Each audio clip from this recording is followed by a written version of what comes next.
सिर्फ अपनी कुर्सी से प्यार है। लोग जाए भाड़ में, उनको कोई मतलब नहीं है महिलाओं से, चाहे बेरोजगारी से, चाहे किसानों से, चाहे गरीबी से, वो सब मुद्दे नहीं हैं उनको सिर्फ अपनी कुर्सी पकड़ के रखनी है। जब तक उनको अपनी कुर्सी, अभी एग्जाम हुआ नहीं इसलिए बस पता नहीं और रिजल्ट पहले ही घोषित कर दिया जा रहा है। तो ऐसा कब होता है? आजकल देख रहे हैं कि पता भी चल रहा है कि ईवीएम में कितना घोटाला है।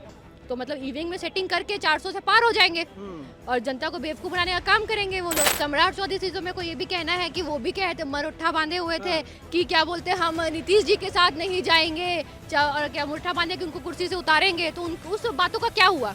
की बात आती है, आज मुद्दा है महिलाओं का बेरोजगारी, जो महिलाओं की समस्या है, जो समस्या असल मुद्दे हैं उनको छुपा के वो राम मंदिर की तरफ ले जाते हैं। अच्छा, ये हर 2 साल देखिए मुजफ्फरपुर में आज तेजस्वी यादव की रैली थी। अपार जन समर्थन देने के लिए लोग पहुंचे हुए थे। ऐसे में स्थानीय नेता भी जो थे, स्थानीय विधायक थे, वो लोग भी, तमाम लोग जो है पहुंचे हुए थे। हमारे साथ इस वक्त अमर पासवान की पत्नी हरपिंदर पासवान जी हैं।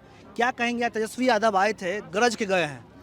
जी हाँ, बिल्कुल। आज जैसे कि यहाँ पे जन विश्वास यात्रा थी जो कि तेजस्वी जी आए हुए थे और बहुत ही ये यात्रा इसलिए की जा रही है कि एक बार जैसे अब हम विपक्ष में हैं और जिस तरह से बीजेपी या और दूसरे जो जेडीयू हैं वो गठबंधन तोड़ के बीजेपी के साथ गए हैं, तो उसी का आगाज़ किया गया है। और तेजस्वी जी बताने आ रहे हैं कि जो 17 साल जेडीयू तेजस्वी जी ने जो काम किया है, नीतीश जी ने जो काम किया है और जो 17 महीने तेजस्वी जी ने उनके साथ काम किया है, उस पर क्या फ़र्क है। और जो नौकरियां देने का वादा किया था तेजस्वी जी ने, वो उन्होंने पूरा किया है और अगर वो आगे भी सरकार में रहेंगे तो वो ज़रूर नौकरी देंगे।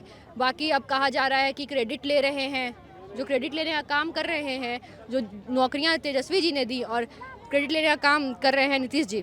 तो उसी वजह से अब हमें तो घर घर बताना ही है सबको और जनता तो बेखूबी जान ही चुकी है कि कौन कितने। और जब भी नौकरियों की बात आती है, आज मुद्दा है महिलाओं का बेरोजगारी, जो महिलाओं की समस्या है, जो समस्या असल मुद्दे हैं उनको छुपा के वो राम मंदिर की तरफ ले जाते हैं। अच्छा, ये हर 2 साल पर नीतीश कुमार बेवफाई काहे करते हैं?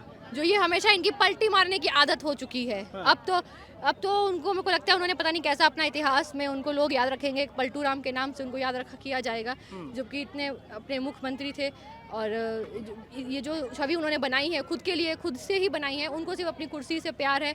लोग जाए भाड़ में, उनको कोई मतलब नहीं है महिलाओं से, चाहे बेरोजगारी से, चाहे किसानों से, चाहे गरीबी से, वो सब मुद्दे नहीं हैं उनको सिर्फ अपनी कुर्सी पकड़ के रखनी है। जब तक उनको अपनी कुर्सी से मतलब है, जिस तरफ जब उन कुर्सी बचानी पड़ेगी तो इधर आ जाएंगे, महागठबंधन में आ जाएंगे, चाहे वो बीजेपी में चले जाएंगे। तो लोकसभा चुनाव के बाद कहीं फिर पलट तो नहीं जाएंगे? वो तो अभी सुनने में भी आ रहा है कि विधानसभा भी वो स्थगित कर देंगे, विधान रद्द कर देंगे, जैसे फिर से चुनाव होंगे वन नेशन में वन।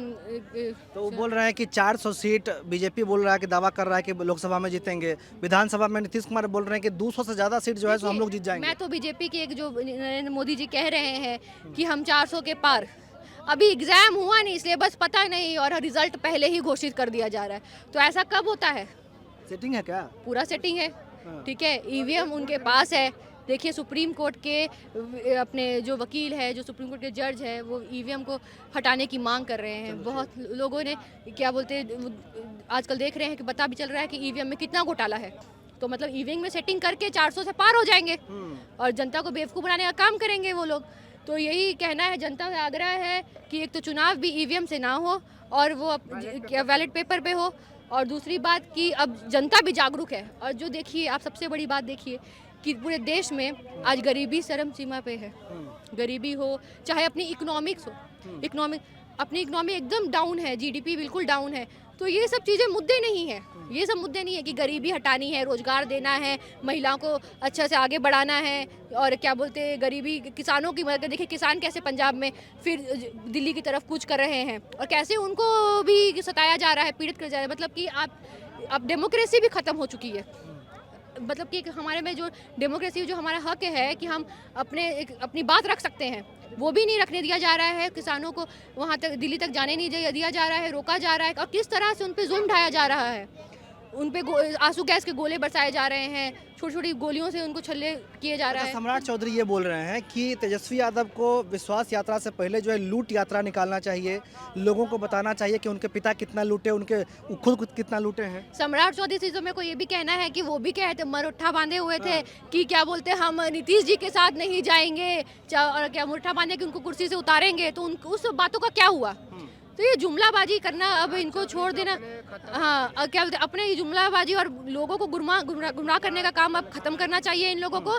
अब लोग जो है, महिलाएं जो हैं बीजेपी से अब बहुत ज़्यादा दुखी हैं, और वो बिहार में नीतीश से भी बहुत ज़्यादा दुखी हैं कि पहले जो सिलेंडर 400 का दे के फ्री में बांट के सबको दे दिया घर घर सिलेंडर। अब वही महिलाएं से पूछिए, आज सुबह जब महिलाओं को यहाँ आना था तो महिला कह रही हैं मैडम खाना उना बनाना पड़ेगा तो चूल्हा में बनाना पड़ेगा, का टाइम लगेगा, और यही अगर गैस सिलेंडर होता तो मैडम हम क्या बोल जल्दी जल्दी बना लेते और आते। तो देखिए आज जो भ्रमित करने का काम किया है बीजेपी सरकार ने, नीतीश सरकार ने जो काम किया है महिलाओं के साथ, जो कहा गया था हम महिलाओं को चूल्हे से मुक्त करेंगे, उनको धुआं लगता है, उनको अब नहीं ये सब लगेगा। अब 1200 रुपये सिलेंडर महिला बेचारी बेरोजगार कहाँ से वो पूरा करेगी, कहाँ से लाएगी? तो अब महिलाएं भी जो हैं उनसे उब चुकी हैं बीजेपी सरकार से, नीतीश जी से भी, और अब तेजस्वी जी के साथ है, युवा है, उनकी बातों में कोई दम भी है।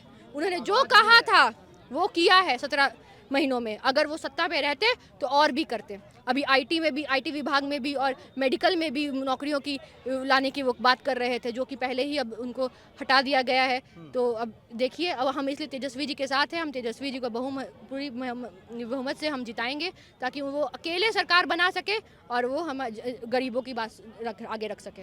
चलिए, तो ये हमारे साथ हरपिंदर कौर जी थी, बोचहा विधानसभा से विधायक अमर पासवान की पत्नी, और साफ तरीके से इन्होंने दावा किया है कि महिलाएं और ख़ास करके जो मुजफ्फरपुर की जनता है, वो जनता अब नीतीश कुमार और बीजेपी के सरकार से उब गई है, और ऐसे में 2025 में एक अपार जनसमर्थन के साथ बिहार में आरजेडी की सरकार बनाएंगे।